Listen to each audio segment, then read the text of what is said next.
नओं न्यापो प्रोग्राम सां मां वीना श्रृंगी अव्हां जी ख़िदमत में हाज़िर आहियां। पंहिंजूं 2 कविताऊं आदमखोर ऐं गंगा सनान पेश करे रही आहियां। अॼु जो इंसान सिर्फ़ पंहिंजे लाइ सोचे थो। मुंहिंजी अमर चवंदी हुई, पर जो भलो त पंहिंजो भलो। काइनात तरफ़ां खलकियल सिज चंड नदियुनि नारनि हसीन मंज़रनि ऐं प्रकृति सां उन्हनि जो बेहद प्यार हो।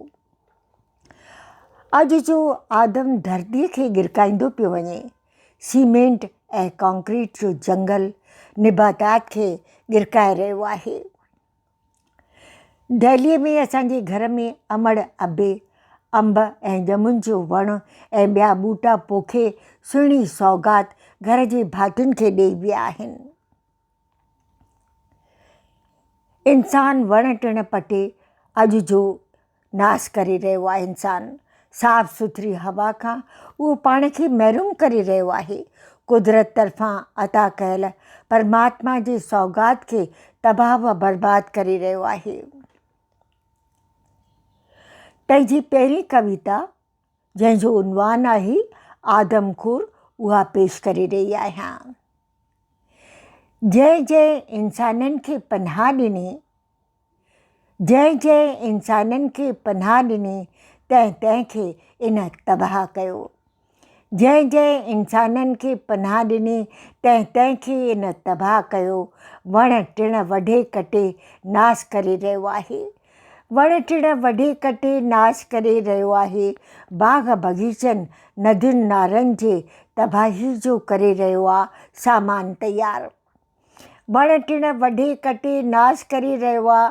बाग़ बग़ीचनि नदियुनि नारनि जी तबाही जो करे रहियो आहे सामान तयारु। हू ॿिए कंहिंजो न, हू ॿिए कंहिंजो न, पर पंहिंजे पेरनि ते हणी रहियो आहे कुहाड़ो। हू ॿिए कंहिंजो नुक़सानु न, पर पंहिंजे पेरनि ते हणी रहियो आहे कुहाड़ो। ही इंसान आहे या आदमखोर? ही इंसान आहे या आदमखोर? आदमखोर मां पहिरीं कविता ॿुधी। गुल फुल मेवात वण टिण नदियूं नारा जेके आहिनि उहो इंसान वञे थो गिरकाईंदो। उनखां पोइ छा खाईंदो? पैसा खाईंदो? अचो त ऐद करियूं त पंहिंजे जनम ॾींहं ते वण पोखींदासीं, हिक ॿिए खे सूखड़ीअ तौरु इन तरह जी सौगात ॾींदासीं।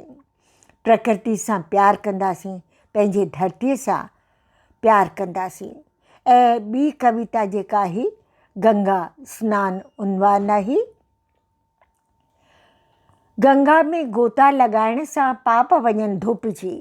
गंगा में गोता लॻाइण सां पाप वञनि धोपिजी। इहो मुंहिंजो न, पर हर कंहिंजो विश्वास आहे। गंगा में गोता लॻाइण सां पाप वञनि धोपिजी। इहो मुंहिंजो न, पर हर कंहिंजो विश्वास आहे। हू पाप करे हर साल गंगा में गोता लॻाइण वेंदो आहे। हू पाप करे हर साल गंगा में गोता लॻाइण वेंदो आहे। जो गंगा माता हर कंहिंजा पाप धोई छॾे। जो गंगा माता हर कंहिंजा पाप धोई छॾे। मोटी अची दान पुञ कंदो आहे। मोटी अची दान पुञ कंदो आहे ऐं वरी पाप जो घड़ो भरींदो आहे। हू पाप करे हर साल गंगा में गोता लॻाइण वेंदो आहे। जो गंगा माता हर कंहिंजा पाप धोई छॾे। मोटी अची दान पुञ कंदो आहे ऐं वरी पाप जो घड़ो भरींदो आहे। अव्हां गंगा सनानु इन उनवान तहत हीअ कविता ॿुधी रहिया हुआ ऐं मोकिलाणी नाही। हींअर अव्हां खां इजाज़त वठी रही आहियां। सदाईं गॾु।